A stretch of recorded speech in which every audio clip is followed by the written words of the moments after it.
It's totally fine. I have a lot more stories. That you do. Yeah. That you do. Guilty as charged with the stories.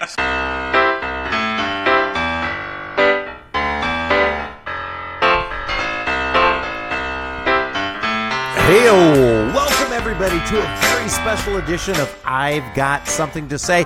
I'm Chris Whiting. Thanks for tuning into this podcast where I tell you stories and you listen or don't. But thanks for tuning in. This week's edition is titled Age is Just a Number and a Big Pain in the Ass. So this edition is extremely special because we've got a special guest in studio, Mr. Elliot, Threatt, Grammy-nominated comic. Thank you, guys. How are you, Elliot? I'm just glad to be here in your all, you guys. You know, I mean, I was on the Dialogue show 15 years ago, and then apparently, you know, you never invited me back again. Yeah, you took that one straight down. Yeah. So we'll see what happens to this podcast after you've been on this one. Yes. So Elliot, you're an award-winning comik. You're a national headliner. Oh gosh. You're kind of a big darn deal. Oh, that's sweet of you. And thanks for stopping by. Are you kidding me? I had to beg you guys. I had lunch with you the other day. I had to beg you. You didn't even mention it. Well, and you didn't even mention it, and I had to ask. And you had to buy us lunch. Yes, I had to do all those things. There were a couple of things going on there. And then we've got Paul here with us, too. Yeah, that kind of drags thing down. But, yeah, really. Yeah, he's looking at his phone. He doesn't care. Right. So, Elliot, I know you're not intimately familiar with this podcast, but what happens is I just tell a story about my life. It's usually stupid, usually short. I invite you to be as active in this edition as you want to be. Ask questions, make fun, call me out, whatever you want to do. I would just want to sit back and be enamored. Is that okay? If I'll enamor, sure. Yes, that works. All right. Yeah. So I'm going to tell a story, and that's actually a couple of stories. We're going to, first of all, go back about 4 months from where we are now. So this is July 1st, 2019. We're going to go back to, I don't know, February, March, somewhere in that time frame.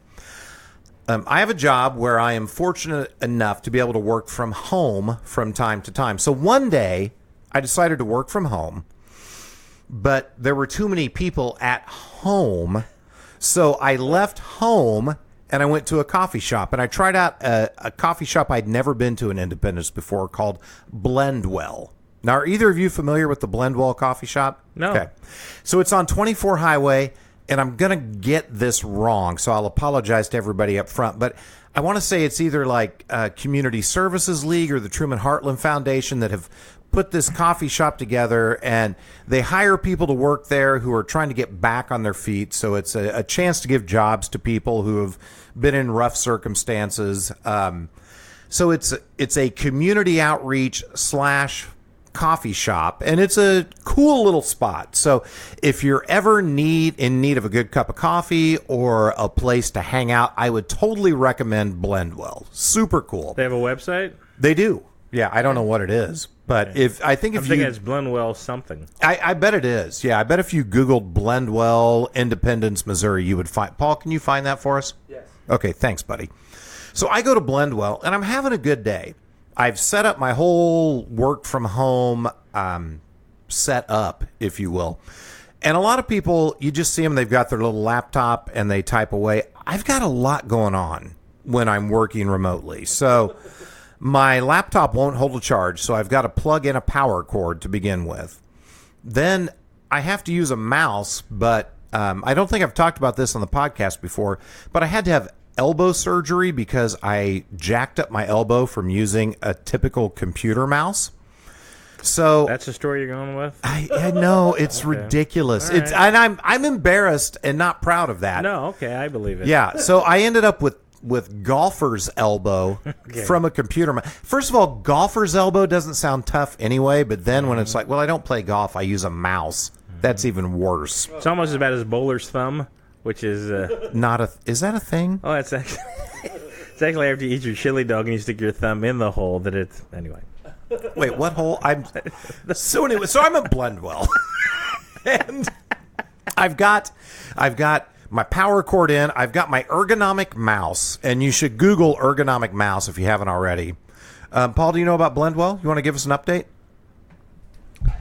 This portion of I've Got Something to Say is brought to you by Blendwell Community Cafe, 10725 US 24 Highway in Independence.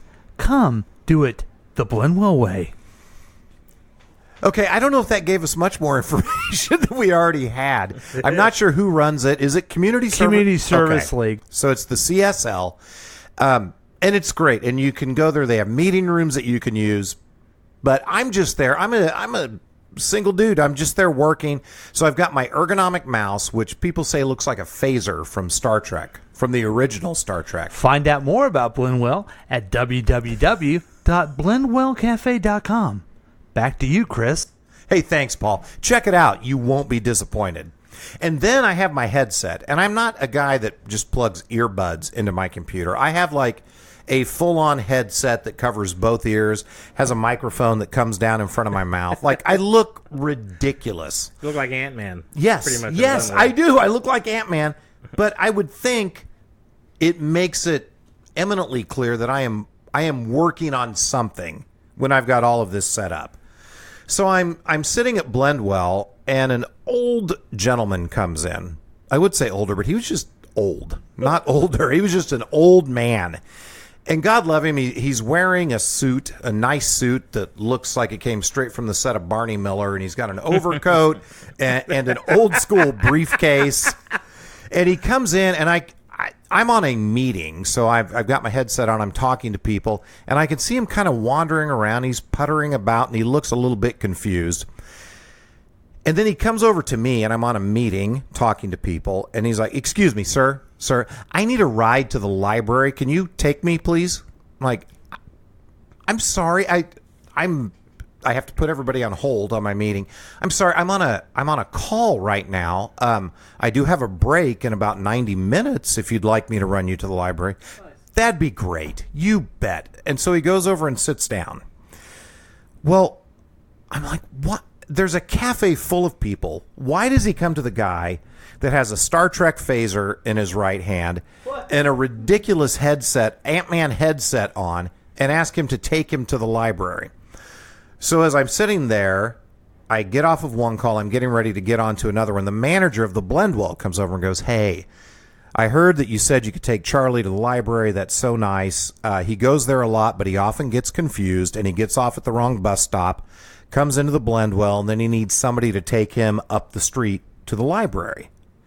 And I'm thinking, God, could he learn from the initial time this happened and maybe know what bus stop? But I'm not going to judge. As I'm sitting there, and Charlie's just sitting on a couch, I don't know, 15, 20 feet away, just waiting for me to take him to the library, I get called into another meeting that takes place when my break was supposed to happen. So, are these video meetings or just phone meetings? They're just they're Skype meetings, but we don't use the camera. So you're just talking to other people. You can't really see them. Okay. But it's as boring as it sounds, Elliot. It is boring. Yeah, it's terrible. That's corporate. That's what you missed out not going into corporate America, my friend.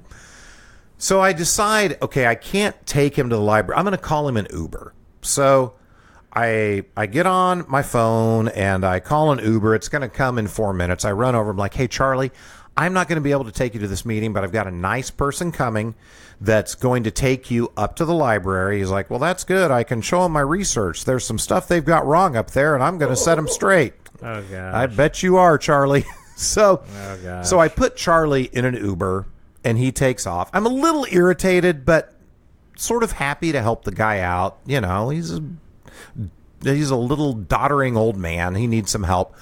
He leaves, and the morning rush from Blendwell sort of takes off as well. So we hit a point where I am the only person out in Blendwell, and I'm betting there are 10, 12 tables out in the community area. Another old man comes in to the Blendwell. Oh, jeez. Yeah, and he goes and gets a cup of coffee, and out of the 10 or 12 tables that are empty, he comes and sits down next to me at my table. Again, I'm wearing my headset. I've got my mouse going. I've got my power. it's obvious that I'm working. And he sits down and starts to talk to me. And I have to tell him, I'm sorry, sir, I'm on a meeting, but can we chat in just a few minutes here?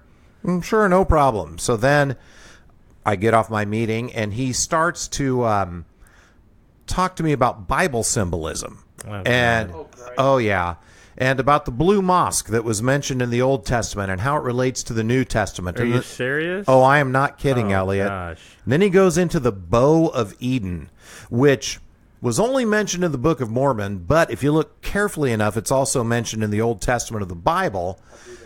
And then he talked to me about the red heifer, and how dare you, sir? Now, Yeah. I don't know what but again, he goes into this biblical stuff, and he talks about the fracking that's happening and how Ezekiel talked about the fracking, and I'm like, what the hell is going on with this guy? So finally, I'm like, sir, I am so sorry. This is a fascinating conversation, but I'm actually working. And then he's like, you young people are all into your screens. It's a shame that you would look at your computer instead of having a conversation with somebody that's right here. I'm like, Ouch. I can see where that... Bye, Felicia. Yes. And I didn't want to offend the fella. I obviously did. But I'm like, I actually have a job. So, well, who do you work for? I work for Sprint. Oh, really? Well, they require that you sit at a coffee shop and be on calls. Like, well, they don't require it, but I'm working from home, and this is what I'm doing today. And he's like, well, that's a shame. There are actual people that could use your attention. And then he turns around and walks away. So I'm feeling kind of good about myself that I helped an old guy get an Uber ride. I'm also 60% pissed off that this guy was interrupting my work and then demeaning me because I'm focusing on my work. And I thought, man, old people suck. God. You know what? And your story reminds me of the first part. Tell me if this isn't true, Paul. There was a movie called Melvin and Howard. Remember that? I don't remember. Jason Robards Jason Robards is Howard Hughes. Melvin. Oh, yes. He picks up this guy, just Young guy. rambling guy, and they have this adventure in a car. It turns out the guy is Howard Hughes. At least that's what they profess to. And be. no one believes that And nobody the guy, believes him. Yes. In fact, that story, a lot of people don't believe it's even true. Well, what I'm saying is the guy who had to take the library could have been worth millions and millions of dollars. He could have been. I don't know. You would have never known. Yeah. He could have been Howard Hughes. I don't... He had no jars of Could have urine. been Howard Hewitt from Shalimar. Yeah, I don't know. He could have been either one of these guys. I guess where I left that day a little frustrated and angry, like, man, old people really require a lot. So fast forward. Oh, that's not it. No. Fast forward. Yeah. Timing, this is the best Lavoda. show ever. Timing, Lavoda. Okay. So fast forward a few months, and it's last Saturday night, and I'm at my friend Paul's house. Paul's right here on the podcast. Yeah. And we're celebrating. The contributions of Paul is brought to you by Blinwell Cafe. Yes. When you really want to get the work done. Yeah.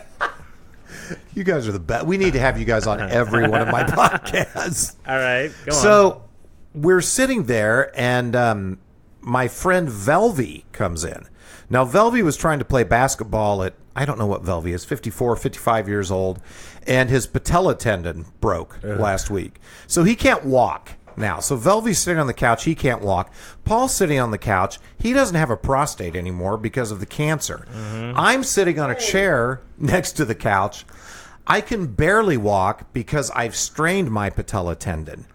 And you've got the alleged golfer's elbow, too. And I've got the golfer's elbow. Yes. And we're lamenting about this whole aging thing. And, we're kind of joking around that Paul and Velvy are going to end up being together in the old folks' home. And, Velvy's going to have to get his prostate ready while Paul chases the women down because Velvy doesn't have a good knee and Paul doesn't have a prostate. So you've got to put your strengths together to get anything accomplished. But I realized when I left that night, like, dang, I was frustrated at these old men, but it's right around the corner for me. So next time any old person needs help, I'm going to do my best not to be frustrated and help them because I don't know when the hell it's coming for me. And that does it for this edition of I've Got Something to Say. Hey, thanks so much for tuning in. Special thanks to Elliot Threatt. for being a part of the. Yay, Elliot! Coming in. Hey, seriously, tune in next week for another episode, but also check out all the quality content on KCTK Radio that Paul puts out. This podcast would not be possible if it weren't for Paul and KCTK Radio. We'll talk to you next time.